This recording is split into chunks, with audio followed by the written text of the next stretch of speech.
প্রায় অর্ধশত বছর আগে পৃথিবী থেকে হারিয়ে গেছে কাস্পিয়ান বাঘ। এই বিলুপ্ত এই প্রজাতিকে কি প্রকৃতিতে আবারও ফিরিয়ে আনা সম্ভব? সেই কঠিন কাজই যেন বাস্তবায়ন করার অভিযানে নেমেছেন কাজাখস্তানের একদল বিজ্ঞানী। প্রায় 7 দশক পর দেশটির বনে ছাড়া হয়েছে একটি আমুর প্রজাতির বাঘ, যার মধ্য দিয়ে শুরু হয়েছে হারিয়ে যাওয়া কাস্পিয়ান বাঘের উত্তরাধিকার ফিরিয়ে আনার ঐতিহাসিক উদ্যোগ। খাঁচার দরজা খুলতেই এক লাফে ছুটে যায় স্ত্রী আমুর বাঘ উমিত। মুহূর্তেই মিলিয়ে যায় কাজাখস্তানের ইলে বালখাস নেচার রিজার্ভের জঙ্গলে। খাঁচাবন্দি থেকে এটি শুধু একটি বাঘের মুক্তিই নয়, বরং হারিয়ে যাওয়া এক প্রজাতির পরিবেশগত উত্তরাধিকার ফিরিয়ে আনার অভিযানের নতুন অধ্যায়। এটি একটি ঐতিহাসিক দিন। দীর্ঘ 10 বছরের প্রস্তুতির পর আমরা কাস্পিয়ান বাঘ পুনর্প্রবর্তন প্রকল্পের বাস্তবায়ন শুরু করলাম।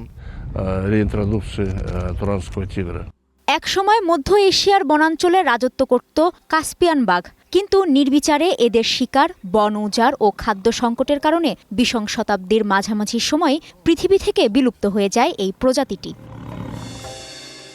গবেষণায় দেখা গেছে জিনগত দিক থেকে বিলুপ্ত কাস্পিয়ান বাঘের সবচেয়ে কাছের প্রজাতি হচ্ছে আমুর বাঘ। সেই মিলকে ভিত্তি করেই শুরু হয়েছে হারিয়ে যাওয়া একটি প্রজাতিকে ফিরিয়ে আনার এই উদ্যোগ। তবে বাঘ ছাড়ার আগে গড়ে তোলা হয়েছে পুরো পরিবেশ। 2018 সালে প্রতিষ্ঠা করা হয় 4,50,000 হেক্টরের বেশি বিস্তৃত ইলে বালখাস নেচার রিজার্ভ। লাগানো হয়েছে দেশীয় গাছপালা, বাড়ানো হয়েছে বন্য শূকর ও বুখারা হরিণের সংখ্যা, যাতে নতুন পরিবেশে স্বাভাবিকভাবে শিকার করে টিকে থাকতে পারে বাঘ। এই প্রকল্প পুরো বাস্তুতন্ত্র পুনরুদ্ধারের জন্য অত্যন্ত গুরুত্বপূর্ণ। জীববৈচিত্র্যের শৃঙ্খলে প্রতিটি প্রাণী ও উদ্ভিদের ভূমিকা রয়েছে। একটি প্রজাতি হারিয়ে গেলে তার প্রভাব অপূরণীয় হতে পারে। 2022 সালে রাশিয়া ও কাজাখস্তানের চুক্তির আওতায় খব্রবস্কো অঞ্চল থেকে আনা হয় 4টি আমুর বাঘ, যার মধ্যে থেকে প্রথমবারের মতো বনে ছাড়া হয়েছে উমিত নামের স্ত্রী বাঘকে।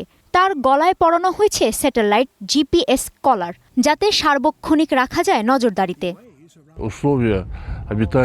রাশিয়ার আবাসস্থল ভিন্ন হলেও এই এলাকাতে একসময় কাস্পিয়ান বাঘ বাস করত, তাই আমরা নিশ্চিত এখানকার পরিবেশে বাঘগুলো স্বাচ্ছন্দ্যেই মানিয়ে নিতে পারবে।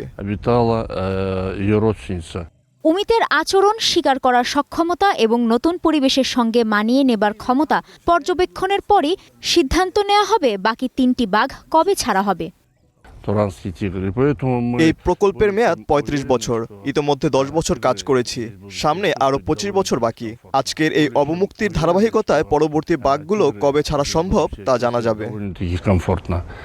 স্থানীয়দের নিরাপত্তায় চালু করা হয়েছে বিশেষ টাইগার অ্যালার্ট ব্যবস্থা। বাঘ লোকালয়ের কাছাকাছি এলে সঙ্গে সঙ্গে সতর্কবার্তা পৌঁছে যাবে বাসিন্দাদের কাছে। গবাদি পশুর ক্ষতি হলে মিলবে ক্ষতিপূরণও। লক্ষ্য শুধু কয়েকটি বাঘকে বনে ছেড়ে দেয়া নয়, বরং এমন একটি স্থায়ী বাঘের জনসংখ্যা গড়ে তোলা যা কয়েক দশক পর আবারও মধ্য এশিয়ার বনকে ফিরিয়ে দেবে তার হারিয়ে যাওয়া কাস্পিয়ান বাঘের প্রজাতিকে। এই উদ্যোগ সফল হলে এটি হবে ইতিহাসে প্রথমবারের মতো বিলুপ্ত একটি প্রজাতিকে পুনরায় প্রকৃতিতে ফিরিয়ে আনার বিরল ঘটনা। কাজী শাহরিন, স্টার নিউজ।